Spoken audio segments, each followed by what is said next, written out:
Tracy camera person over there. Okay, so still this side now. So feminine side. I'm going to have you sit back a little bit for me so I can tune into this. Let me see if you take your hand down here. So you can have the person show you where it is. You can try to feel it out. Right there.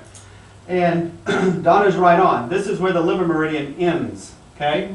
So this could be a liver meridian problem, but it could also be that small intestine muscle that's on that we just looked at on the chart. Or it could be the intercostals, which are the muscles between the ribs, the diaphragm muscle.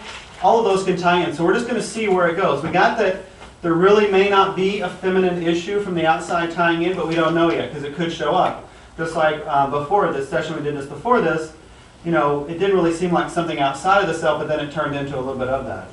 So I'm just going to tune into the area. Meridian to the intercostals relate to? See, the intercostals aren't on there, but it is more of a lung. It's a lung thing because it's when you breathe, everything moves. The skeletal system, like our skull, it's not like a coconut, thank God, because if you hit a coconut, it would just crack. So we have sutures. So when we breathe, we've got like 4 balloons. And we breathe, our skull actually, you know, it doesn't do it that much. That'd look pretty cool. Watch me breathe. But it moves, though. It moves inside. Everything moves, and it needs to move for a reason. So when you breathe, your ribs have muscles in between. So when you breathe, that expansion, those are called intercostals, allow that expansion to happen. Okay? So as I'm doing that, I'm thinking about cage. Rib cage. You should see, what is the thing she said? When did the pain start? When she came, which No, falls. well, actually, that's the first thing I said, yeah. But then I corrected myself, remembering that I actually went to the doctor for it in my 40s. So Okay. it would have been, let's see. Mess me up. It would have been. When did you first come here? First time was in '94, I Okay, think. so. And it would have been. Okay, that's interesting. Because I'm realizing it was between coming here the first time and coming here the next time. So. Oh, so you had been here. Yeah, I had been here. Okay. So sometimes when we've done something and then we got to redo something, you know, we have some issues around. But I'm just playing with consciousness, all right? And when I did this whole thing about the rib cage, that actually brought my attention to the intercostals, and I did the whole explaining thing. She's talking about moving here, and if there's a feeling of being what? Caged, right? Well, that's interesting because the first time I had to leave because I couldn't handle it here. Oh, so, there we go, right? Yeah. So now we're leaning a little more towards lung, which has to do with what? What's some of the terms about the opposite of being caged in? Breathing, free, having enough room to breathe, right? We use these seemingly non-physical references, but they're totally mental emotional references. Every one of our fingers means something. When we flip somebody off, that is literally a fuck you because it relates to your blood pressure and your sexual energy. That's the meridian. When you get married, you put a ring on this finger here, which relates to your thyroid, your adrenals, and your digestion. It's your passion. You're saying, I'm not going to go spread my passion anywhere else. Every one of these is a mudra, and they all mean something. Even this simple okay. Air is coming in, air is going out. That's lung, large intestine. Everything's okay. So everything has a reflective meaning. So in this, you don't necessarily have to work from 2 points? It could be one, so because it could be liver. And right now, all I'm being drawn is to go here. But if it was the small intestine, where would I tap on your chart? Where would be the point? It's going to be the colored part. Yeah, Ashley's on the right page. Yeah, the red. Small intestine. Are you talking about the meridian point? The meridian point. It's going to be on the finger. Yeah, the right side. It's going to be the karate chop. It's called the karate chop point, where you karate chop something. And the heart shares the same finger. So it may be here, but I'm not drawn here. Okay? So that may be some information too. If it was the intercostals or the diaphragm, which is what meridian? Okay, which point would I tap then? What area? You could tap up there, yes, here, and then the thumb is lung too. Okay? Basically, the lung meridian starts here and goes off the thumb. I'm actually feeling something related to that there. Okay? And just because it's in one area, there's lots of different muscle groups that relate to different things. Okay? Just like when Annette last time where we did the back rhomboid and also the front, how those related to one another. So sometimes it's not just one meridian. You know, life isn't always like that cut and dry. I don't know anybody else's life, but life usually isn't that cut and dry. So I'm kind of going with the theme of her coming here, feeling caged in and limited. We got some feedback there. Okay, that's making That's me. how I felt when I came here. Okay, and that's making me think more long. But what does the emotion? What does the meridian liver relate to? What are the emotions? Anger, frustration. Somebody just read the liver. Rage, aggression, irrationality, incapable to take action. Ooh, that's a caged feeling. Yeah. Withholding all feelings, complaining, unyielding, self-sabotage, discontented, unacknowledged, toxic, incapable of standing up for oneself. Damn, that is a That's lot. a lot for Wichita Falls. Yeah, and I feel a lot of it.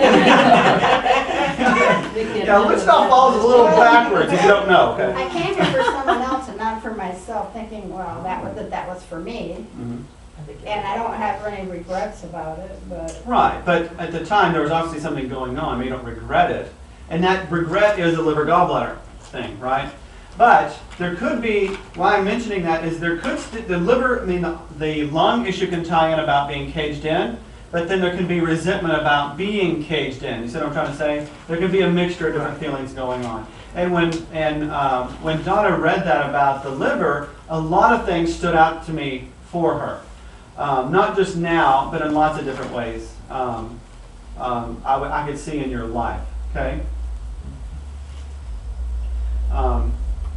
Especially around frustration and Incapable of taking action. that really stood out to me. Yeah, there's definitely some liver stuff. Like liver always feels like poison to me because it gets rid of poison. And anger is a very poisonous emotion. Now, when I said all emotions are appropriate, and they are, it's when they build up that they become poisonous. And liver and gallbladder emotions become the poisonous the quicker because they're all the anger, nasty ones. Well, they're all a communication tool. If you know what they're. Yeah, emotions are, all emotions are. Yeah, when you know what they are, you know what they're communicating, and then you deal with it. At that point, you don't let it become toxic. Yeah. But then it goes back to our programming that says, oh, you don't cry, Billy. So we have that programming that keeps us from letting those flow naturally, and all of us wind up being unnatural beings. And just like that quote I showed you, is like self-mastery is going back to being more natural. Taking off the restraints that society put on us, whether they be religious, our parents' belief systems, what I call passing the poisonous apple, whatever it is. Is it significant if I'm feeling pain somewhere else? Yes, tell me. Yeah. That's a good point. If somebody feels pain somewhere else, usually that's a referral. Right. Okay? So she's pointing between her shoulder blades. Which is a place that I marked on my little drawing of my Okay? body. So between the shoulder blades, it actually relates to the point I'm tapping if it's a meridian point. Liver, right? I wonder how that works. It's cool how that all mirrors over and over. So we're pointing more to a liver issue, which I really think is about anger and resentment about being caged in and unable to move freely. And to be honest, Marcia, I think that goes deeper. It does. It's your life pattern. Yeah. You had polio when you were younger, Yeah. okay? It interfered with your ability to move completely freely, okay? That is a life theme for you. And like I said, when things manifest on a physical level, you cannot ignore it, this manifestation. This lifetime, you have to fucking deal with it. You can't ignore it. She cannot ignore her problem. Every day it's going to, right? So, let's go with this. I'm going to tap into the muscle and tap it. So, even though she presents a problem here, see, this is just a cool way that it can mirror something else. I'm not going with the muscle here, I'm going with the muscle back here, okay? I'm using the meridian point here, which Donna was keen and picked up on. What's your beginning number of pain level? Oh, good point. Doesn't feel very Here hard right or When, both? before he touched you? I mean, when he first touched you? Here. Mm-hmm. Well, since it wasn't in spasm state, it was lower.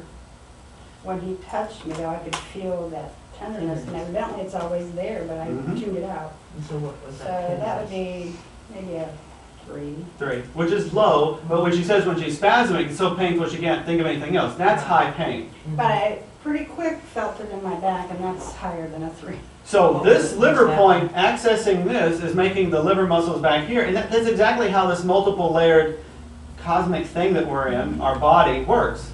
It's all mirroring something. So I'm going with the anger and resentment about being limited in this life. Where your thumb is where the pain is the worst, right there, yeah. And that's on the same side, right? So now I'm digging in here and digging in here. I'm not, and you know, people ask me what am I visualizing. I'm not really drawn to visualize the two going together, which sometimes I do. I'm just putting energy into both points. Now it's moving. Okay. So, Going lower down now. okay, that's fine. It feels like it's me moving out. It's nothing I want to chase. But let's throw this in, okay? Although I resent being limited in this body and in this town, it's okay. I love and accept myself. I love and accept myself. Although I feel limited in this body, I'm going to be okay. I'm going to be okay. Feel limited in this body. Feel limited in this body. Feel limited in this body. Feel limited in this body. Although I resent my my body, body, I'm going to be okay. I'm going to be okay. Resent my body. Resent my body. Resent my body. Resent my body. Resent my body.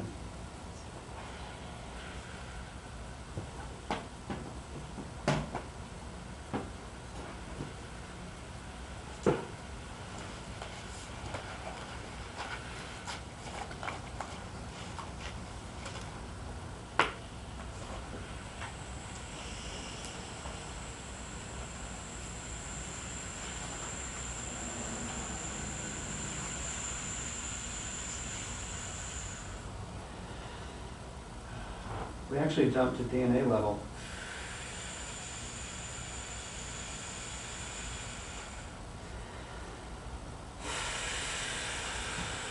Right there. Breathe. Don't stop. There we go. Let it go move. Let it move through. Breathing is the quickest way to move energy. And when we don't want to feel energy, we stop breathing. That's why everybody is a freaking shallow breather. And when you really breathe deeply, sometimes this emotion makes you feel like you want to vomit. Good. That helped it move pretty good. Sorry, you may be really sore there tomorrow. It's sore in a good way. It'd be moving out. So in my language, in my universe, that y'all are visiting, so you have to be somewhat mentally attuned to that, is that this is reflecting where she's off balance. We bring the balance back. There's no need for the reflection to keep showing up. And if I take that even deeper, which I'm still trying to own this on such a deep level, I believe, I'm moving into believing it 100%, but I'm believing more and more as my sessions are going in strange ways, that if she gets rid of this completely, this whole issue about resentment, about being limited in her consciousness, in her body, in her life, then this will even change, even though they say it's impossible. Because it's all a mirror. I just showed you tonight that it's a mirror. What we did with Shelby was a mirror, right? Why can't it change? Although I resent my body, I accept myself. Although I've been resenting and hating my body, I love and accept myself.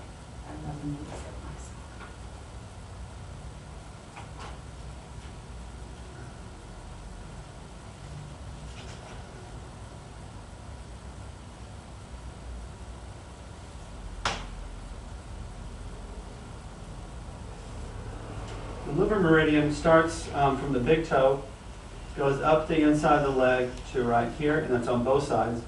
And as I did that, I'm being drawn to about, so she's got a brace on her leg.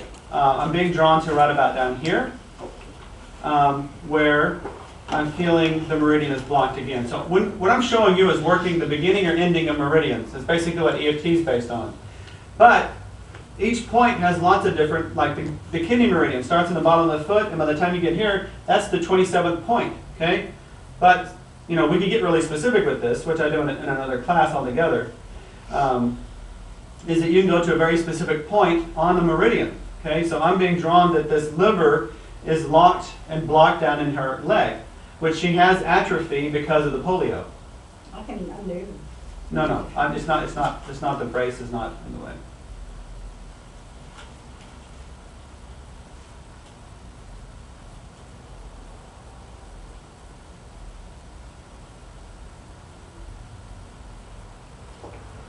So I'm really lightly touching back here.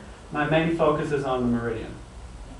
And I really don't have anything I'm saying. It's just, the movement's already started. I feel like I'm just facilitating it moving on out by doing this. And that one chart that I gave you, I got a copy that shows the meridians on one side. Actually, I think I have to get, no, you got one. Yeah. You could simply follow the liver. See the liver one, the green one? It's all color coordinated. It shows you the liver flow, and you could really kind of just follow that meridian off the body, like taking the energy off if you wanted to. Deep breath in. Feels a lot better.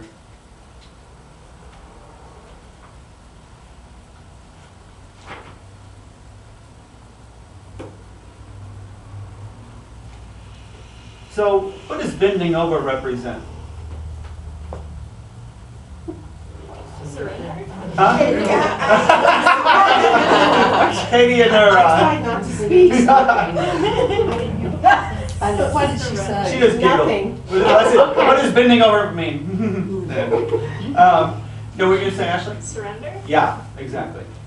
So here's the issue with the being angry and resentful because the body having to deal with this body, and every time she has to submit, which this movement means that, ooh, we get a flare-up. Does that seem to make sense now? Okay. Now that you're aware of that, this will actually not have to do the same thing. Does that make sense?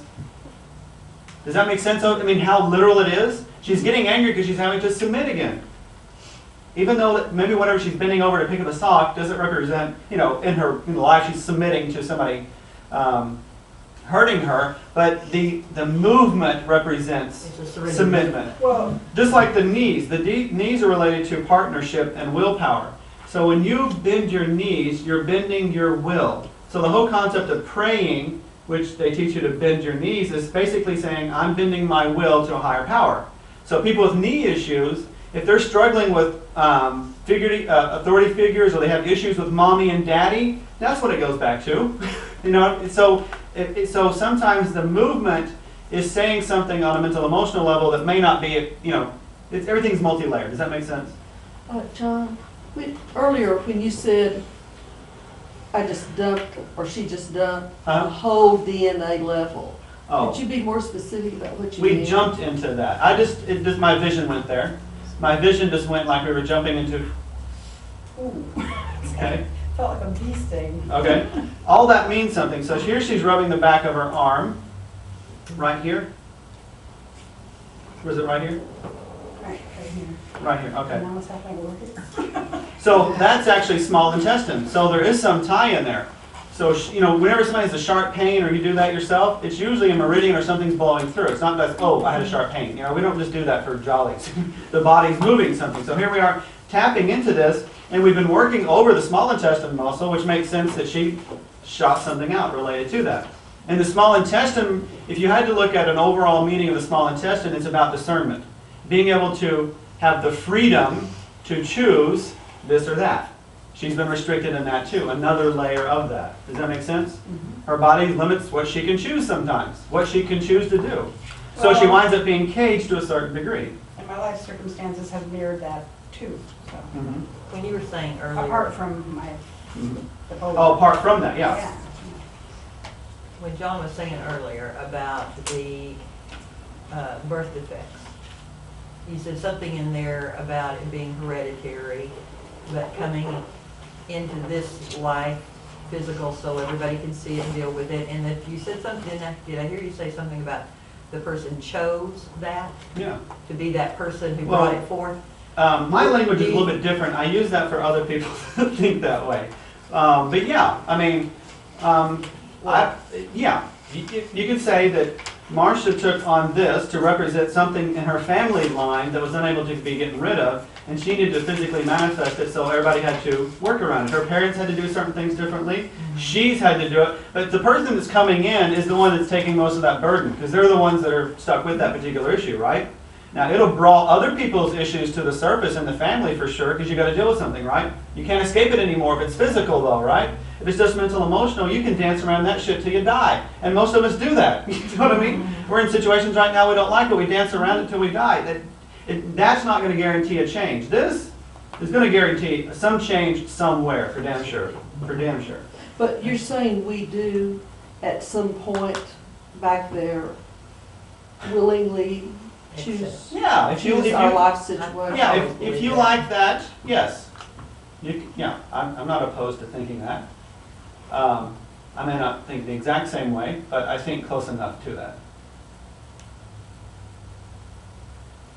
I mean, it's kind of mind-boggling, not that I haven't heard it before, but it's mind-boggling to think that we do, that it wasn't just an accident. Random thing. Yeah, but that we actually chose it. And that's why I can't help but not bring in something about spirituality, because to me it's all together. You can't talk about the physical without talking about the metaphysical. You can't talk about the physical without talking about the mental. They're too entwined. I mean, that's why nobody's finding the theory of everything, the answer to everything, because you're looking at one side of it. You got to look at the whole thing. It's like 10 blind people, heard that before, 10 blind people touching an elephant? Oh, yeah. Yeah. Every one of them's got one part of the picture, but they got to talk to each other and be open to what they're all saying to get the whole picture.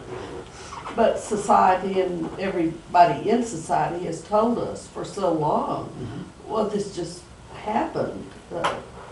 But the idea that we had a part in it and we willingly took it on for a reason. Right. Does, takes it to a deeper level, right? yeah, gives it a much different slant. Yeah, and if you're aware of that, you would see Marcia in your family line a lot differently. Because she took on something for the family to clear it. And even though you may be like, oh, man, this is taking so much from me and taking so much from my life, I have to take care of her, you may see that a little bit differently if you get the whole picture. You know what I'm trying to say? It's like, thank you. Well, I mean, it would make poor me meaningless, because if I say I want to choose chocolate and then, oh, poor me, I got chocolate. See, and this is what, and when the way I think now, I do not believe in karma. I don't believe in karma, because karma is to say you did something to me that now you owe me, or somebody owes me for something. But everything that happens to us, whether it appears negative or positive, is going to lead to my growth, period. So why am I asking somebody to pay, why does somebody have to pay me back for that? You know, and that's that thing about there's nothing really as a negative thing. Nothing is negative. Nothing is negative from that perspective. Everything. Go ahead. No. I was just going to add to what you were saying there. It goes back to free will. We have free will even pre-birth. Yeah. You know, so we willfully take on that thing in this lifetime. It's so funny to think about it from a societal level, because all of this is a threat to society. So society had to make it this way so that we could follow the leader, the religion. I mean, you could take it back to any religion, to any government.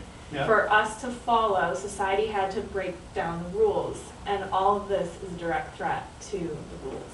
Yeah. So society had to make us this way, or society had to do what they had to do, and now it's on us. So Yeah. And it's a really good point, Ashley. And I see it also that I know a lot of people that are conspiracy theory based. I'm not saying that's what she is at all. But that fits in though. but it fits in. But think about it. You know, if there's somebody that's needing to learn to respect themselves, to love themselves, and they don't have that consciousness, then the best way to learn that is to be in a negative situation that's going to make you to get that. Just like somebody that's in an abusive relationship. That abusive relationship's pushing that person to, in a